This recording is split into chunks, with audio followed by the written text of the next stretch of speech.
بسم اللہ الرحمن الرحیم۔ 12 ربیع الاول وفات ختم الرسل، اللہ کے آخری رسول محمد صلی اللہ علیہ وآلہ وسلم کی وفات کا دن ہے، اور یہ آخری نبی ہیں۔ ان کے بعد کوئی نبی، کوئی رسول، کوئی شریعت، کوئی کتاب نازل ہونے والی نہیں ہے۔ عیسیٰ ابن مریم علیہ السلام، ان کا نزول بالکل حق ہے، قیامت کی نشانی ہے، اور وہ پہلے سے نبی ہیں۔ کوئی اور نیا نبی جو دعویٰ کرے وہ بالکل جھوٹا ہے، کذاب ہے۔ غلام احمد قادیانی ہو یا کوئی اور ہو، جتنے بھی مسلمہ کذاب گزرا ہے یا جتنے گزرے ہیں یا کوئی آئے گا، یہ سارے کے سارے جھوٹے ہیں۔ اب آخری شریعت آ گئی، آخری کتاب آ گئی، اور کتاب کا پڑھنے والا، قرآن کا پڑھنے والا اس چیز کو محسوس کرتا ہے کہ یہ واقعی اللہ کا کلام ہے، اور ایسا محفوظ ہے۔ اس کی موجودگی میں کسی نئی شریعت، کسی نئی کتاب کی کوئی ضرورت نہیں ہے۔ اللہ تعالیٰ کا لاکھ لاکھ شکر ہے، ہمیں اس آخری امت میں پیدا کیا، نبی علیہ السلام کے ہم امتی ہیں۔ یہ بہت بڑا اعزاز ہے، یقین کیجئے، اور بہت بڑے انسینٹیوز ملنے والے ہیں، پریویلیج ملنے والے ہیں، بڑی سہولتیں ہوں گی۔ یہ آخری امت ہے، لیکن اصحاب کتاب سے سب سے پہلے فارغ ہو کے جنت میں داخل ہونے والی یہ امت ہے، الحمدللہ۔ اس میں 70,000 وہ ہیں جو بغیر اصحاب کتاب کے جنت میں داخل ہوں گے، اور یہ وہ ہوں گے جو کسی چھو منتر، جھاڑ پھونک، تعویذ گنڈے سوال ہی پیدا نہیں ہوتا، اس طرف ان کا دھیان بھی نہیں جائے گا۔ وہ خالص اللہ کے اوپر بھروسہ کرنے والے، توکل کرنے والے ہوں گے، ایسے اللہ کے مومن بندے ہوں گے۔ دیکھیے، یہ دن 12 ربیع الاول کا وہ دن تھا کہ صحابہ اکرام بہت زیادہ پریشان تھے، اور خاص کر عمر بن خطاب رضی اللہ تعالیٰ عنہ محبت کی وجہ سے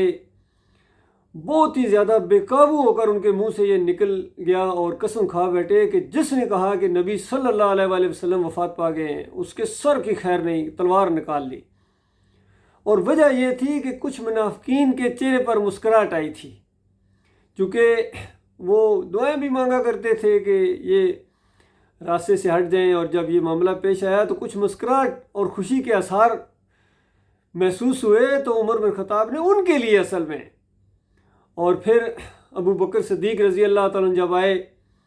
اپنی بیٹی عائشہ رضی اللہ تعالیٰ عنہ کے حجرے کے اندر گئے، اور نبی علیہ السلام کے چہرے سے چادر ہٹائی اور بوسہ دیا، اور کہا کہ میرے ماں باپ آپ پر قربان، آپ زندگی میں بھی پاکیزہ تھے اور مرنے کے بعد بھی پاکیزہ ہیں۔ پھر مسجد نبی میں داخل ہوئے، ایک عجیب منظر تھا، صحابہ پریشان تھے، اور عمر بن خطاب یہ قسم کھا بیٹھے تھے اور بہت ہی جوش میں تھے۔ تو ابو بکر صدیق رضی اللہ تعالیٰ عنہ نے کہا کہ قسم کھانے والے یا جلدی کرنے والے بیٹھ جاؤ، اور وہ محبت کی وجہ سے، جوش کی وجہ سے نہیں بیٹھ پائے ہیں، حالات ایسے تھے، کوئی نافرمانی کی وجہ سے نہیں۔ تو ابو بکر صدیق رضی اللہ تعالیٰ عنہ نے اللہ کی حمد و ثنا بیان کی، جیسا کہ ان کا ایک انداز تھا، اور پھر کہا کہ الا من کان منکم یعبد محمد فإن محمد قد مات، کہ تم میں سے جو محمد صلی اللہ علیہ وآلہ وسلم کی بندگی کرتا تھا، یعنی ان کو خوش کرنے کے لیے وہ جو بھی دین کے کام کرتا تھا، تو اب وہ اس کے بعد کس کو خوش کرے گا؟ گویا اس کا معبود تو آج فوت ہو گئے۔ اور ومن کان منکم یعبد اللہ حی القیوم لا یموت، اور تم میں سے جو اللہ کی بندگی کرتا تھا، یعنی اللہ کو خوش کرنے کے لیے نبی کا ساتھ دیتا رہا، اللہ کو خوش کرنے کے لیے نبی سے محبت کرتا رہا، اللہ کو خوش کرنے کے لیے صلاۃ پڑھتا رہا، صوم رکھتا رہا، زکوٰۃ دیتا رہا، عمرہ کیا، حج کیا، جتنے دین کے کام تھے، جہاد کیا، خالص اپنے مالک اور خالق کو خوش کرنے کے لیے، تو اس کو اطمینان رکھنا چاہیے، حی القیوم لا یموت، صرف ایک ذات ہے، ہمیشہ رہنے والی، ہمیشہ زندہ، جس پر موت نہیں، وہ اللہ ہے، کوئی اور ایسا نہیں ہے۔ اور پھر قرآن کی وہ 2 آیتیں پڑھیں کہ وما محمد اللہ رسول قد خلت من قبلہ رسل، کہ اللہ کے رسول محمد صلی اللہ علیہ وسلم ایک رسول ہیں، پہلے بھی تو کتنے رسول ہو گزرے ہیں، کیا وہ فوت نہیں ہوئے ہیں؟ تو کیا جب نبی کوئی فوت ہو جائے تو امتی جو ہیں وہ الٹے پاؤں پھر جائیں گے، دین چھوڑ جائیں گے، دین ختم ہو جائے گا؟ ہرگز ایسا ہونے والا نہیں ہے۔ اللہ تعالیٰ اپنے شکر گزار بندوں کو اجر دے کے رہے گا۔ تو یہ آیتیں جب پڑھی تو عمر بن خطاب کہتے ہیں کہ میری ٹانگیں میرے جسم کا بوجھ برداشت نہیں کر سکی ہیں، اور وہ زمین کے اوپر بیٹھ گئے اور کہتے ہیں مجھے یقین آ گیا کہ اللہ کے رسول صلی اللہ علیہ وآلہ وسلم فوت ہو گئے ہیں۔ پھر سارے صحابہ کے زبانوں کے اوپر یہی آیات تھیں، ایسا لگ رہا گویا اب نازل ہوئی، حالانکہ پہلے نازل ہو چکی تھی، لیکن جب حالات کے تحت چیز سامنے آتی ہے تو اس کا معنی مفہوم اور کھل کے سامنے آ جاتا ہے۔ اور امہات المومنین سخت پریشان تھیں۔ فاطمہ رضی اللہ تعالیٰ عنہا کے بارے میں آتا ہے کہ وہ بہت ہی زیادہ غمگین تھیں، پریشان تھیں، اور صرف منافق خوشیاں منا رہے تھے، اندر و اندر بھی اور ظاہری طور پر بھی منافق خوشیاں منا رہے تھے۔ تو آج یہ 12 ربیع الاول کو جتنے یہ خوشیاں منا رہے ہیں، یقین کیجئے یہ منافقین کی گویا اولاد ہیں، انہی کے وارث ہیں، انہی کا سا ان کا انداز ہے۔ دوسری بات یہ ہے کہ جب نبی علیہ السلام پیدا ہوئے، پیدائش کا وقت کسی کو معلوم نہیں ہے۔ کچھ لوگ اندازہ لگاتے ہیں کوئی 8 کوئی 9 یا اس طرح کا کوئی معاملہ ہے، لیکن حتمی فیصلہ بالکل نہیں ہے۔ آخر کیوں یاد رکھا جاتا؟ کوئی کسی نے نوٹ تو اس انداز سے کیا نہیں ہے۔ ہاں ایک واقعہ یہ ضرور آتا ہے کہ صوبیہ رضی اللہ تعالیٰ عنہ نے جب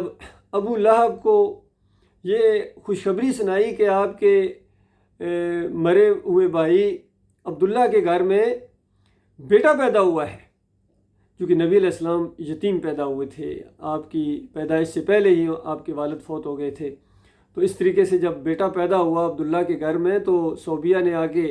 ابو لہب کی جو لونڈی تھی آگے خوشخبری سنائی، تو ابو لہب اس قدر خوش ہوا، اس نے انگلی کے اشارے سے، ہاتھ کے اشارے سے کہا کہ تم آزاد ہو، اتنی خوشخبری تم نے مجھے سنائی ہے۔ لیکن یقین کرو 40 سال بعد جب نبی علیہ السلام کے اوپر وحی نازل ہوئی، نبی بنائے گئے، اور نبی کی حیثیت سے جب بات کی، سارے لوگوں کو اکٹھا کر کے ان کو پیغام پہنچایا کہ اللہ نے مجھے منتخب کیا ہے، اور بہت بڑا خطرہ ہے اگر تم نے یہ بات نہ مانی، اور اللہ کے علاوہ جتنا یہ پوجتے پکارتے ہو، عرس اور میلے کرتے ہو، ان کو داتا دستگیر مشکل کشا حاجت روا کرتے ہو، واسطے وسیلے دیتے ہو کہ یہ ہمارے اللہ کے ہاں سفارشی ہیں، جتنے عقائد تھے ان کا رد کیا، کیونکہ لا الہ الا اللہ کے اندر یہ ساری چیزیں شامل ہیں۔ تو جب یہ دعوت دی تو سب سے پہلے جو بد دعا دی اور گالی والے انداز میں، وہ یہی سگا چچا تھا ابو لہب، تبت یدا ساری الیوم، کہا اس نے کہ تیرے ہاتھ ٹوٹ جائیں، پورا دن ضائع کر دیا یہ بات بتانے کے لیے، لات منات اور حبل کی خدائیوں کو چیلنج کر لیا، ان کی چمڑی اتار دی تو نے۔ تو اس کے بعد پوری زندگی مخالفت کرتا رہا، جدھر بھی نبی علیہ السلام دعوت دینے جاتے تھے پیچھے انگارہ بنا ہوا، پتھر اٹھائے پیچھے پیچھے گھومتا تھا کہ جھوٹا ہے، نہ ماننا اس انداز سے۔ تو اللہ کے بندو، آج بالکل یہی معاملہ ہے، جو خوشیاں منا رہے ہیں، چاہے یہ طارق جمیل ہوں یا طاہر القادری ہوں یا